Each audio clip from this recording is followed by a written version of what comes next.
வணக்கம். நற்பவி கல்வி சேனலில் 10th ஸ்டாண்டர்ட் சோஷியலில் ஃபஸ்ட்டு நம்ம முதல் உலகப் போரின் வெடிப்பும் அதன் பின் விளைவுகளும் அதை பற்றி ஒரு ஷார்ட் நோட் தான் பார்க்க போகிறோம். ஃபஸ்ட்டு முதல் உலகப் போர் 1914 1918 வரைக்கும் மனித வரலாற்றில் ஒரு மிகப்பெரிய திருப்புமுனையாக அமைஞ்சது. இந்த உலகப் போரோட வெடிப்பு அதன் பின்விளைவுகளை பற்றி ஒரு முக்கிய குறிப்புகள் தான் நம்ம பார்க்க போகிறோம். போர் வெடிப்புக்கு என்ன காரணங்கள் அப்படின்னு பார்த்தோன்னா, போர் திடீர்னு வெடிக்கலை. அதுக்கு பின்னால் 4 முக்கிய நீண்ட கால காரணங்களும் ஒரு உடனடி காரணமும் இருந்துச்சு. இராணுவவாதம், மிலிட்டரிசம், அதாவது ஐரோப்பிய நாடுகள் தங்களுக்குள்ளேயே போட்டி போட்டுட்டு ஆயுதங்களையும் இராணுவங்களையும் பெருக்கிச்சு. ஜெர்மனியும் பிரிட்டனும் கடல் ஆதிக்கத்திற்காக கடுமையாக போட்டியிட்டாங்க. அலையன்ஸு, கூட்டணிகள், நாடுகள் தங்களுக்குள் ரகசிய ஒப்பந்தங்களை செய்துக்கிட்டாங்க. இதனால் ஒரு சிறிய சண்டை உலகளாவிய போராக மாறும் அபாயம் ஏற்பட்டுச்சு. ட்ரிபிள் இன்டென்ட் அப்படின்னா திரிசக்தி உடன்பாடு. அதில் எந்த நாடு இருந்ததுன்னா பிரிட்டன், ஃப்ரான்ஸ், ரஷ்யா இருந்துச்சு. திரிசக்தி கூட்டணி அப்படின்னா ட்ரிபிள் அலையன்ஸ் எதுன்னா ஜெர்மனி, ஆஸ்திரியா, ஹங்கேரி, இட்டாலி இருந்துச்சு. இம்பீரியலிசம், அரசாதிக்க கொள்கை இல்லைன்னா ஏகாதிபத்தியம். ஆப்பிரிக்கா மற்றும் ஆசிய பகுதிகளை கைப்பற்றி தங்கள் காலனிகளாக மாற்ற ஐரோப்பிய நாடுகளுக்கிடையே கடும் போட்டி நிலவியது. இதில் நேஷ்னலிசம், தீவிர தேசியம் அப்படின்னு சொல்கிறது, எனது நாடு மட்டும் உயர்ந்தது அப்படின்ற எண்ணம் அந்த நாடுகளுக்கிடையே கசப்புணர்வை வளர்த்தது. பால்கன் பகுதியில் நிலவிய இனப்பதற்றம் இதற்கு முக்கிய காரணமாக இருந்துச்சு. இதுக்கு உடனடி காரணம் என்ன அப்படின்னா, உடனடி காரணம் 1914 ஜூன் 28 ஆஸ்திரியாவின் இளவரசர் பிரான்ஸ் பெர்னாண்ட் அவரும் அவருடைய மனைவி போஸ்னியா நாட்டின் தலைநகரான சரஜுவோவில் காவ்ரிலோ பிரின்சிப் அப்படின்ற செர்பிய தேசியவாதத்தால் படுகொலை செய்யப்படுறாங்க. இதுதான் போர் தொடங்கிறதுக்கு உடனடி காரணமாக அமைஞ்சது. ஆஸ்திரியா செர்பியா மீது போர் பிரகடனம் செய்ய கூட்டணிகள் காரணமாக மாறுறதுக்காக நாடுகளும் அதில் என்ன செஞ்சாங்கன்னா போரில் குதிச்சாங்க. போரினுடைய போக்கில் 2 அணியாக பிரிஞ்சது. போரினுடைய 2 முக்கிய முகாம்களாக பிரிஞ்சிருந்தது. ஒன்று மைய நாடுகள், இன்னொன்று நேச நாடுகள்ன்றது. மைய நாடுகள்னால் சென்ட்ரல் பவர், நேச நாடுகள்னால் அலைடு பவர்ஸ் அப்படின்னு. மைய நாடுகள் அதாவது சென்ட்ரல் பவர்ஸில் எதுனா ஜெர்மனி, ஆஸ்திரியா, ஹங்கேரி, ருத்துமேனியா இதெல்லாம் சென்ட்ரல் பவராக இருந்துச்சு. அலைடு பவரில் எதுனா பிரிட்டன், ஃப்ரான்ஸ், ரஷ்யா 1917 வெளியேறியது. பல்கேரியா சென்ட்ரல் பவரில் இருந்துச்சு. அமெரிக்காவில் 1917 இணைந்தது. இட்டாலி சேர்ந்தது. இது அலைடு பவர். இதனோட முக்கிய அம்சம் என்னென்னா, இந்த போரில் முதன்முறையாக அகழ் போர் அப்படின்றது போருன்ற முறை, அதாவது ட்ரென்ச் வார்ஃபேர்ஸ் அப்படின்னு பேர். நச்சு வாயுக்கள், டேங்கிகள், அப்புறமா நீர்மூழ்கி கப்பல்கள், யூபோட்ஸ் மற்றும் விமானங்கள் பெருமளவில் பயன்படுத்தப்பட்டது. போரினுடைய பின் விளைவுகள் என்னென்னா, 1918 நவம்பர் 11 அன்னைக்கு ஜெர்மனி சரணடைந்ததை தொடர்ந்து போர் முடிவுக்கு வந்துச்சு. அப்போது இதன் விளைவாக உலகம் முழுவதும் மாற்றி அமைக்கப்பட்டது. அதோட வீழ்ச்சி என்ன, போரினுடைய வீழ்ச்சி என்னென்னா, போரினுடைய முடிவில் பல நூற்றாண்டுகளாக கோலோச்சிய 4 முக்கிய பேரரசுகள் முற்றிலும் சரிஞ்சது. ஜெர்மனி பேரரசு, ரஷ்ய பேரரசு. இங்கே 1917 கம்யூனிச புரட்சி ஏற்பட்டு சோவியத் ஒன்றியம் உருவானது. ஆஸ்திரியா ஹங்கேரி பேரரசு பல சிறிய நாடுகளாக பிரிஞ்சது. ருத்துமேனியா பேரரசு துருக்கி நாடே மாறிடுச்சு. மத்திய கிழக்கு பகுதிகள் இதில் பிரிக்கப்பட்டுச்சு. அடுத்தது வெர்சைஸ் உடன்படிக்கை, ட்ரீட்டி ஆஃப் வெர்சைல்ஸ் 1919 பாரிஸில் அமைதி மாநாட்டில் கையெழுத்தான இந்த ஒப்பந்தம் போருக்கு முழு காரணமாகவும் ஜெர்மனி தான் அப்படின்ற குற்றம் சாட்டிடுச்சு. ஜெர்மனியின் நிலப்பகுதிகள் பறிக்கப்பட்டது. அதன் இராணுவம் பலவீனப்படுத்தப்பட்டது. கடுமையான போர்க்கடன் அதாவது ஜெர்மனி மீது சுமத்தப்பட்டது. இந்த அவமதிப்பை பின்னாளில் ஹிட்லர் எழுச்சி பெறவும் 2ஆம் உலகப் போர் வெடிக்கவும் அடித்தளமாக இருந்தது. அடுத்தது சர்வதேச சங்கம் உருவாக்கம், லீக் ஆஃப் நேஷன். வருங்காலத்தில் இது போன்றதொரு உலகப் போர் ஏற்படுவதை தடுக்க அமெரிக்க அதிபர் உட்ரோ வில்சன் முயற்சியினால் சர்வதேச சங்கம் அதாவது லீக் ஆஃப் நேஷன் அப்படின்றது உருவாக்கப்பட்டது. ஆனால் வல்லரசு நாடுகள் இதில் சரியாக ஒத்துழைக்காததுனாலும் சொந்தமாக இராணுவம் இல்லாதனாலும் இது தோல்வி அடைஞ்சிடுச்சு. மனித மற்றும் பொருளாதார இழப்புகள். இது சுமார் 2 கோடி மக்கள் வந்து இராணுவம் மற்றும் பொதுமக்கள் வந்து உயிரிழந்தாங்க. இது மேலும் 2 கோடிக்கும் அதிகமானோர் வந்து காயமடைஞ்சாங்க. உலகளவில் பெரும் பொருளாதாரம் வந்து மந்த நிலை ஏற்பட்டது. போரினுடைய இறுதி கட்டத்தில் பரவிய ஸ்பானிஷ் ஃப்ளூ, இன்ஃப்ளூயன்ஸா தொற்று நோய்கள் வந்து லட்சக்கணக்கான பேர்கள் வந்து பலி வாங்கியது அப்படின்றத நம்ம வந்து இதில் வந்து பார்க்க முடியுது. முதலாளித்துவ நாடுகளின் சந்தை போட்டியில் ஐரோப்பிய மேலாதிக்க சக்தியாக உருப்பெற்றுச்சு. ஆசியாவும் ஆப்பிரிக்காவும் காலனிகளாக்கப்பட்டது, சுரண்டப்பட்டதுமாகும். இது வந்து உலக முதலாளித்துவத்துக்கு தலைமை வந்து யாது அப்படின்னு கேட்டோன்னா இங்கிலாந்து. சந்தைகளில் தங்களின் பொருள்கள் மற்றும் மூலதனத்தை லாபத்தை வந்து தேடுவது தான் முற்றுரிமை மற்றும் முதலாளித்துவத்தின் எழுச்சி. சுதந்திர வணிகம் எனும் கோட்பாடு சரிந்து விழுந்தது. இதனுடைய உருவாக்கங்கள்னால் அமெரிக்காவிலிருந்து கூட்டு நிறுவனம், ஜெர்மனியின் வணிக கூட்டிணைப்புகள். ஏகாதிபத்தியம்னா லெனினுடைய கூற்று. முதலாளித்துவத்தின் உச்சக்கட்டம் தான் வந்து ஏகாதிபத்தியம். ஏகாதிபத்தியத்தினுடைய விளைவு என்னென்னா முழுமையான இராணுவ மயமாக்கும் போர் தான் இது. வல்லரசுகளின் போட்டி அப்படின்னா 1880 பெரும்பாலான ஆசிய நாடுகள் காலனிமயமாக்கப்பட்டது. ஐரோப்பாவில் 1881 1914 ஆப்பிரிக்கா காலனிகளாக ஆக்கப்பட்டது. காலனி ஆதிக்க போட்டியில் கலந்து கொண்ட நாடுகள் இங்கிலாந்து, பிரான்ஸ், பெல்ஜியம், இத்தாலி மற்றும் ஜெர்மன். வல்லரசுகளுக்கு இடையேயான மோதல்கள் பார்த்தோன்னா இங்கிலாந்து போட்டியிட்ட நாடுகள் ஜெர்மன் மற்றும் அமெரிக்கா. போட்டிக்கான காரணம் விலை மலிவான பண்டங்களை உற்பத்தி செய்து அதன் மூலம் இங்கிலாந்து வந்து சந்தையை வந்து கைப்பற்றியது. ஆசியாவில் வந்து ஜப்பானினுடைய எழுச்சி. சீன ஜப்பானிய போரில் 1894 95 வரைக்கும் ஜப்பான் சீனாவை வந்து தோற்கடிச்சது. ஜப்பான் லியோடங் தீபகற்பத்தை அர்த்த துறைமுகத்துடன் சேர்ந்துச்சு. முதல் உலகப் போரின் காரணங்களும் அதன் விளைவுகளும் பார்த்தோம்னா ஐரோப்பிய வல்லரசுகளில் 5 அரசுகள் Germany, Austria, Hungary, Italy, France, Russia. அதுக்கான காரணங்கள் பார்த்தோன்னா ஐரோப்பிய நாடுகளின் அணிச்சேர்க்கை மற்றும் எதிரணி சேர்க்கை. 1900 ஐரோப்பிய வல்லரசு 2 ஆயுதமேந்திய முகாம்களாக பிரிஞ்சது. இதனுடைய உடன்படிக்கை என்னென்னா மைய நாடுகள் ஜெர்மனி, ஆஸ்திரியா, ஹங்கேரி, இத்தாலி. அதுக்கப்புறம் பிஸ்மார்க்கின் வழிகாட்டுதலின் கீழே 1882 மூவர் உடன்படிக்கையை வந்து மேற்கொண்டன. நட்புறவு ஒப்பந்தம் வந்து எப்போன்னா 1904. இந்த மூவர் கூட்டு நாடுகள் எதுன்னு பார்த்தோம்னா இங்கிலாந்து, பிரான்ஸு, ரஷ்யா. வன்முறை சார்ந்த தேசியம் பார்த்தோன்னா தேசப்பற்றும் மனப்பாங்கும், எனது நாடு சரியோ தவறோ நான் அதை ஆதரிப்பேன் அப்படின்றது தான் அதனுடைய இது. போர்க்குணம் வாய்ந்த தேசியவாதம்னா இங்கிலாந்தில் வந்து ஆரவாரமான நாட்டுப்பற்று, பிரான்ஸில் வந்து அதிதீவிரப்பற்று, ஜெர்மனில் வந்து வெறிகொண்ட நாட்டுப்பற்று. ஜெர்மனுடைய போரினுடைய மனப்பாங்கு எப்படி இருந்துச்சுன்னா 2ஆம் கெய்சர் வில்லியம் ஜெர்மனியே உலகத்தின் தலைவன் அப்படின்னு பிரகடனம் செய்கிறாரு. ஜெர்மனியே உலகத்தின் தலைவன் அப்படின்னு சொன்னது யாருன்னா 2ஆம் கெய்சர் வில்லியம்ஸு. அதுக்கப்புறம் பிரான்ஸ் கொண்ட பகை என்ன, பழைய பகைவர்கள் என்ன, பிரான்ஸ் மற்றும் ஜெர்மனி. பிரான்ஸின் கசப்பான நினைவுகள் என்னன்னு பார்த்தோன்னா 1871 பிரான்ஸ் அல்சேஸ் லொரைன் பகுதிகளை ஜெர்மனியிடம் இழக்க நேரிட்டது தான் அதுக்கான பகைக்கு காரணம்.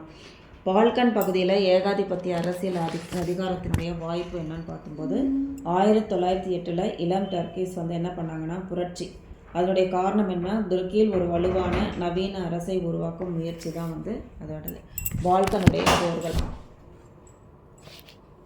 பால்கன் கழகம் 1912 கிரீஸ், செர்பியா, பல்கேரியா, அதுக்கப்புறமா வந்து மாண்டி, நீக்ரோ ஆகிய நாடுகளில் வந்து உருவாச்சு. முதல் பால்கன் வார் அப்படின்னு சொல்கிறது 1912 13 வரைக்கும். பால்கன் கழகம் துருக்கிய படைகளை வந்து தோற்கடிச்சது. லண்டன் உடன்படிக்கை வந்து 1913 அல்பேனியா எனும் புதிய நாடு வந்து உருவாக்கப்பட்டுச்சு. துருக்கி கான்ஸ்டாண்டினோபிளை சுற்றியுள்ள பகுதிகளை மட்டும்தான் வந்து கொண்ட அரசாக சுருக்கப்பட்டது. 2ஆம் பால்கன் வார்ன்றது 1913 ஆகஸ்ட் திங்களில் கையெழுத்திடப்பட்ட புகரெஸ்ட் உடன்படிக்கையோடு இது முடிவடைஞ்சிருச்சு. இதுக்கான உடனடி காரணம் என்ன அப்படின்னா 1914 ஜூன் 28 பிரான்ஸ் பெர்னாண்ட் அப்படின்றவர் பிரின்சப் என்ற பாஸ்னிய செர்பியன்ஸால் கொலை செய்யப்பட்டார். இதனுடைய போரினுடைய போக்கு எப்படி இருந்துச்சுன்னா 2 போரிடும் முகாம்கள், மைய நாடுகள், நேச நாடுகள், சென்ட்ரல் வந்து அலையன்ஸு கண்ட்ரிஸு. மைய நாடுகள் வந்து ஜெர்மன், ஆஸ்திரியா, ஹங்கேரி, துருக்கி மற்றும் பல்கேரியா. நேச நாடுகள் வந்து Russia, France, Britain, Italy, America, Belgium, Romania, Serbia, Greece இதெல்லாம். சாரின் தோல்வியுற்ற அமைதி முயற்சிகள் வந்து 2 அமைதி மாநாடுகள், ஒன்று வந்து 1899, இன்னொன்று 1907 ஆகிய ஆண்டுகளில் ஹாலந்து நாட்டின் திஹேக் நகரில் கூட்டப்பட்டது. டானன்பர்க் அப்படின்றவர் மார்ன் போர்கள் அப்படின்றது பிரெஞ்சு படைகள் ஜெர்மனியரை வந்து வெற்றி பெறைய செய்தது. மார்னோட போர் என்பதுன்னா பதுங்கி குழி போரின் தொடக்கமாச்சு. பதுங்கு குழி போர் அப்படின்னா என்ன அப்படின்னா, போர் வீரர்களால் தோண்டப்படும் பதுங்கு குழிகள் எதிரிகளின் சுடுதலில் இருந்து தங்களை வந்து காத்து கொள்வதற்காக பாதுகாப்பாக நிற்கிறதுக்கு அது உதவியாக இருந்துச்சு. வெர்டன் வார் அப்படின்னு சொல்கிறது 1916 ஜெர்மானியர் பிரான்சின் முக்கிய கோட்டையான வெர்டனை தாக்குனாங்க. ஜெர்மனியருக்கு எதிராக இங்கிலாந்து தாக்குதலுக்கு நடத்தினாங்க. கிழக்கு முனை அல்லது ரஷ்ய முனை போரில் ரஷ்ய படைகள் ஜெர்மன் படைகளாக வந்து தோற்கடிக்கப்பட்டுச்சு. ஃப்ரெஸ்ட் லிடோவஸ்க் உடன்படிக்கை 1918 மார்ச் 3 ரஷ்யா வந்து ஜெர்மனியோடு கையெழுத்து போடுறாங்க. அதுதான் வந்து ரஷ்ய முனை போருக்கு காரணமாக இருந்துச்சு. சிறிய போர் அரங்குகள் மத்திய கிழக்கு, அதை இங்கிலாந்தில் முதல்ல ஈராக்லேயும் அதுக்கப்புறம் பாலஸ்தீனத்துலேயும் சிரியாவிலும் துருக்கிய படைகளுடன் போரிட்டது. தூர கிழக்குனா ஜப்பான் சீனாவை வந்து கட்டாயப்படுத்தி அச்சுறுத்தி அதிக பயனளிக்கக்கூடிய சலுகை மற்றும் உரிமைகளை வந்து பெற்றுக்கொண்டது. பால்கன் பகுதியில் ஆஸ்திரியா ஜெர்மனிய படைகள் வந்து பல்கேரியாவின் ஒருங்கிணைப்போடு செர்பியாவை முற்றிலும் வந்து நசுக்கிச்சு. மைய நாடுகள் வந்து வெற்றி பெற்ற இடங்கள் எதுன்னு கேட்டோன்னா, பெல்ஜியத்தையும் பிரான்சின் வடகிழக்கு பகுதியையும் போலந்து, செர்பியா, ருமேனியா ஆகியவற்றையும் இது வந்து கைப்பற்றியது. போர் நிறுத்தமும் வெர்சைல்ஸ் உடன்படிக்கையும் சிறப்பான முயற்சிகள் மேற்கொண்ட போதிலும் எதிர்த்து நிற்க இயலாத நிலையில் ஜெர்மன் இறுதியில் 1918 நவம்பரில் வந்து சரணடைந்தது. பாரிஸ் அமைதி மாநாடு ஒப்பந்தம் எப்பொழுது கையெழுத்தாச்சுன்னா ஜனவரி 1919. அந்த அமைதி மாநாட்டில் பங்கேற்று கொண்டவர்கள் யாருன்னா, உட்ரோ வில்சன் வந்து அமெரிக்கா, லாய்ட் ஜார்ஜ்ன்றது இங்கிலாந்து, கிளமென்சோன்றது பிரான்ஸு. வெர்சைல்ஸ் உடன்படிக்கை 1919 ஜெர்மனி அரசு உடன்படிக்கையோடு ஒத்துக்கொள்ளும்படி நிர்பந்திக்கப்பட்டது. அதனால் உட்ரோ வில்சனின் 14 அம்ச திட்டம் வந்து நேச நாடுகள் வந்து பின்பற்றணுன்றதுக்காக மிக பெரும் நாடுகள் சிறிய நாடுகள் என்னும் பேதம் இல்லாமல் அனைத்து நாடுகளின் அரசியல் சுதந்திரத்திற்கும் அந்நாடுகளின் நிலப்பரப்பின் ஒருமைப்பாட்டுக்கும் எல்லைகளை உறுதிப்பாட்டுக்கும் பரஸ்பரம் உத்தரவாதம் அளிக்கக்கூடிய நாடுகளை கொண்ட பொது அமைப்பை உருவாக்கணும் அப்படின்றது தான் உட்ரோ வில்சன் 14 அம்ச திட்டங்களில் ஒன்று. செவ்ரஸ் உடன்படிக்கை அப்படின்றது சுல்தான் ஏற்றுக்கொண்டாலும் முஸ்தபா கமால் பாட்ஷா எதிர்த்ததனால் தோற்று போயிடுச்சு. முதல் உலகப் போரினுடைய விளைவு ஆண் பெண் எண்ணிக்கையில் சமநிலை வந்து குலைந்து போச்சு. ஆண்களுக்கு பற்றாக்குறை ஏற்பட்டது. அவை அனைத்திலும் கருத்தை கவர்வதாக சோவியத் குடியரசுகள் வந்து அமைஞ்சிருந்தது. அமெரிக்கா போருக்கு பின்னாடி கடன் கொடுக்கும் நாடாக மேலெழுந்தது. இந்தியாவின் மீதான தாக்கம் போர் முடிந்து வீரர்கள் புதிய சிந்தனைகளோடு தாயகம் திரும்புகிறாங்க. இந்தியாவில் பொருளாதார இன்னல்கள் வந்து ஏற்பட்டது. அதுக்கப்புறமா இந்திய அரசியலில் தன்னாட்சி இயக்கம் வந்து உதயமாச்சு. காங்கிரஸ் இயக்கம் மீண்டும் வந்து இணைந்தது. அதோட அடுத்தது அதுக்கான சமூக காரணம் என்னன்னு பார்த்தோன்னா, ரஷ்ய புரட்சிக்கான காரணங்களும் அதன் தாக்கம்ல பார்க்கும்போது சமூக காரணம் ரஷ்யாவில் மகா பீட்டரும் 2ஆம் கேத்தரினும் ஐரோப்பிய மயமாக்கலை வந்து அதை வந்து மேற்கொள்கிறாங்க. ரஷ்ய விவசாயிகள் நிலக்கிழார்களுக்கு சொந்தமான நிலங்களில் பண்ணை அடிமைகளாக கிடக்கிறாங்க. மிக குறைவான ஊதியம் வந்து அவங்களுக்கு கிடைக்குது. பொதுமக்களோட எழுச்சி என்னென்னா, பெண் உழைப்பாளர்கள் உழைப்போருக்கு ரொட்டி அப்படின்ற கோரிக்கையை வந்து முழக்கமிடுறாங்க. தொழிற்கூடங்களில் பணியாற்றும் தொழிலாளர்களை நோக்கி வெளியே வாங்க, வேலையை நிறுத்துங்கள் அப்படின்னு முழக்கமிடுறாங்க.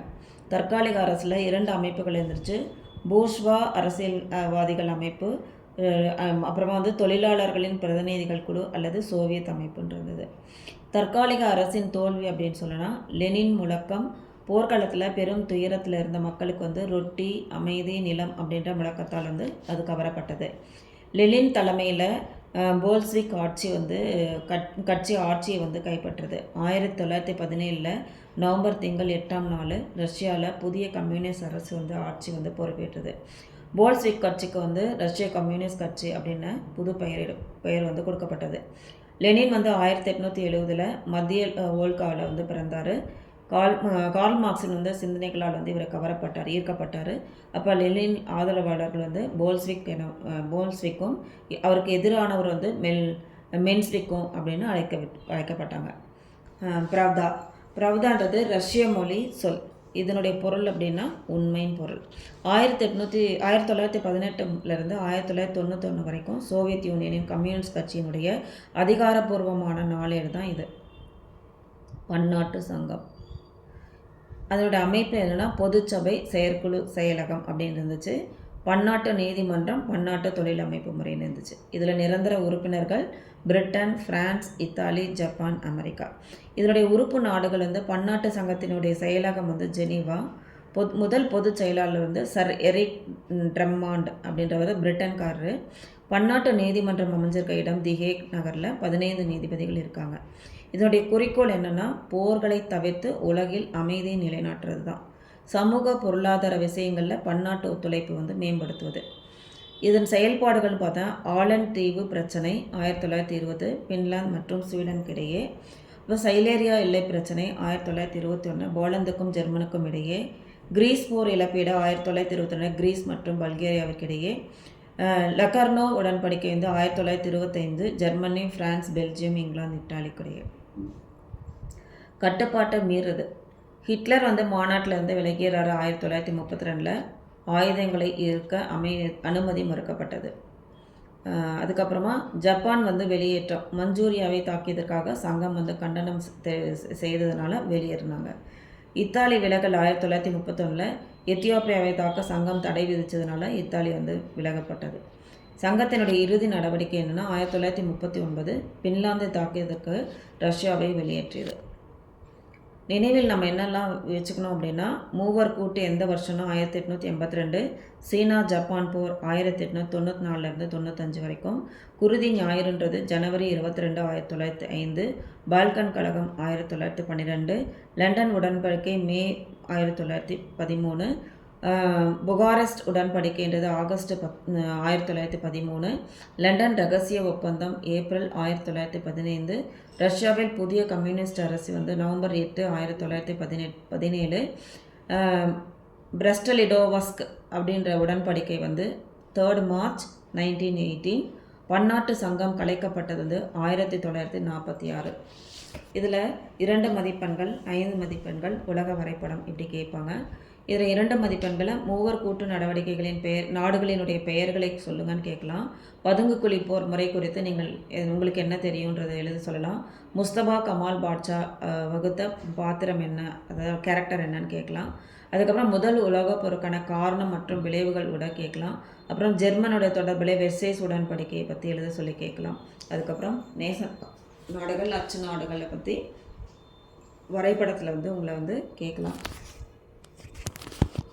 இந்த வீடியோ உங்களுக்கு பிடிச்சிருந்தா லைக் பண்ணுங்கள், ஷேர் பண்ணுங்கள், கமெண்ட் பண்ணுங்கள், உங்கள் ஃப்ரெண்ட்ஸ்க்கெலாம் வந்து ஃபார்வர்ட் பண்ணுங்கள். மீண்டும் ஒரு நல்லதொரு பதிவில் சந்திப்போம். வாழ்க வளமுடன்.